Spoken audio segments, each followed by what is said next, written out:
এখনো জমে ওঠেনি চট্টগ্রাম আন্তর্জাতিক বাণিজ্য মেলা। দেশি বিদেশি পণ্য সম্ভারের এই আয়োজন শুরু হয়েছে গত 6 মার্চ।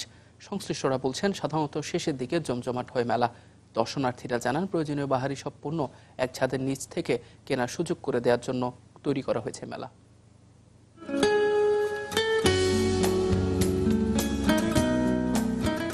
বাহারি সব পসরা, সংসারের টুকিটাকি থেকে প্রতিদিনকার সব প্রয়োজনীয় জিনিসপত্র,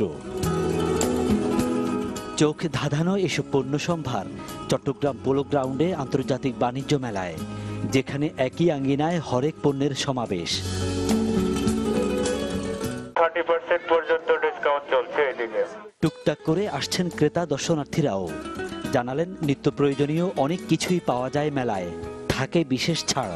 তাই বছর জুড়ে মেলার জন্য অপেক্ষার প্রহর গোনেন তারা। ছাড় দেওয়ার ফলে বাজারে যেটা পাচ্ছি ওটা হচ্ছে কিছুটা কম পাচ্ছি, আমরা একটার দামে দুইটা পাচ্ছি ওরকম।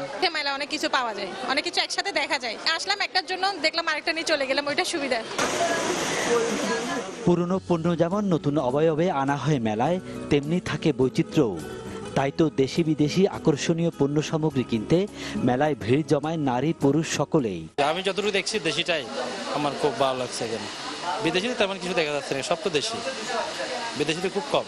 যেগুলো আপনার সচরাচর মার্কেটে খুব কম পাওয়া যায়, মেলাতে যে আপনার আনকমন জিনিসগুলো পাওয়া যায়, কসমেটিক আইটেমগুলা। মেলা শুরুর পর পেরিয়েছে 12 দিন, কিন্তু এখনো পুরোপুরি শেষ হয়নি স্টল সাজানোর কাজ। ফলে ক্রেতা দর্শনার্থীদের কম উপস্থিতিতে যেমন হতাশা আছে বিক্রেতাদের, তেমনি আছে কয়েকদিন পর থেকে জমে ওঠার আশাও।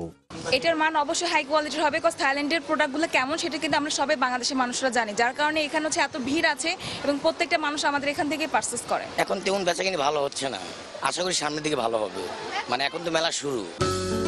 মেলায় রয়েছে দেশি বিদেশি বিভিন্ন প্রতিষ্ঠানের প্রায় 250 স্টল। প্রতিদিন সকাল 10টা থেকে রাত 10টা পর্যন্ত চলে এই বাণিজ্য মেলা। ফখরুল ইসলাম, চ্যানেল 24, চট্টগ্রাম।